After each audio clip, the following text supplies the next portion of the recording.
Just tell me, Sharu. Yeah. Controversial question ಕೇಳ್ಬೇಕು ಅನ್ಕೊಂಡೆ, ಇವನು ಅಲ್ಲೇ ತಣ್ಣಗೆ ಮಾಡ್ಬಿಟ್ಟ ಅಂತ ಅನ್ಕೊಂಡ್ರ? ಇಲ್ಲ, ಹೇಳಿ.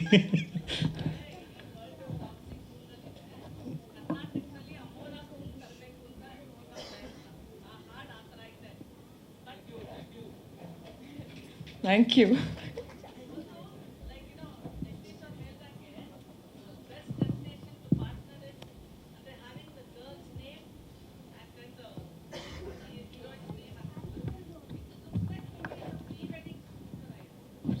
Oh, thank you. That's so sweet of you. No, so many things are coming in mind. Yeah. That's why I just wanted to check, is Ajay in love ಅಂತ ಏನಾರು? ನನ್ನ ಹಾರ್ಟಲ್ಲಿದೆ ಅಂತ ಹೇಳಿದ್ನಲ್ಲ. ಅದಕ್ಕೆ Why should I give my heart until and unless I'm not in love? That's a secret of, what's the secret of your new look, the young look? ಅಲ್ಲ, ಮೊದಲನೇ ವಿಚಾರ ನಾನು ಹೇಳ್ಬಿಡ್ತೀನಿ.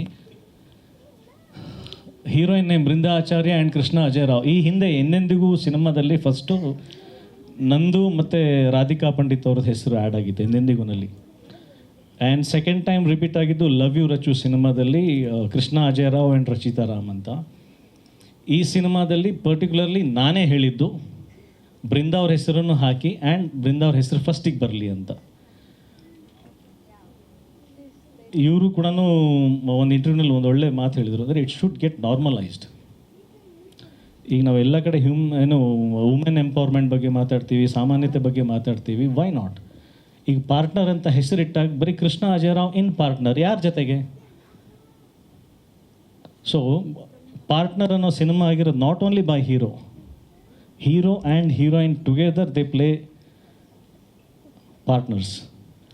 ಸೊ ಹಾಗಾಗಿ ನನಗೆ ಎಷ್ಟು ಆದ್ಯತೆ ಇದೆಯೋ ಹೀರೋಯಿನಿಗೂ ಅಷ್ಟೇ ಇರಬೇಕು. ಆಮೇಲೆ ಐ ಥಿಂಕ್ ಇದೊಂದು ಟ್ರೆಂಡ್ ಕ್ರಿಯೇಟ್ ಆಗಲಿ, ಹೀರೋಯಿನ್ ಫಸ್ಟೇ ಅವ್ರ ಹೆಸರು ಹಾಕೋದು. Why not? Like the placement ಬರೀ ಬೇಕು ಅಂತಾನೆ ಮಾಡಿದ್ದು, ಅವ್ರ ಹೆಸರು ಫಸ್ಟಿಗೆ ಹಾಕಲಿ ಅಂತ. ಅದೊಂದು ಟ್ರೆಂಡ್ ಕ್ರಿಯೇಟ್ ಆಗಲಿ. ಅವ್ರ ಕ್ಯಾರೆಕ್ಟರ್ ಅಷ್ಟೇ ಸ್ಟ್ರಾಂಗ್ ಆಗಿರುತ್ತಾ? 100%.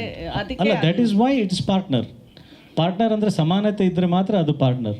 ಇಲ್ಲಿ 30%, 70%, 20%, 80%, 60-40 ಅದಿಲ್ಲ, 50-50.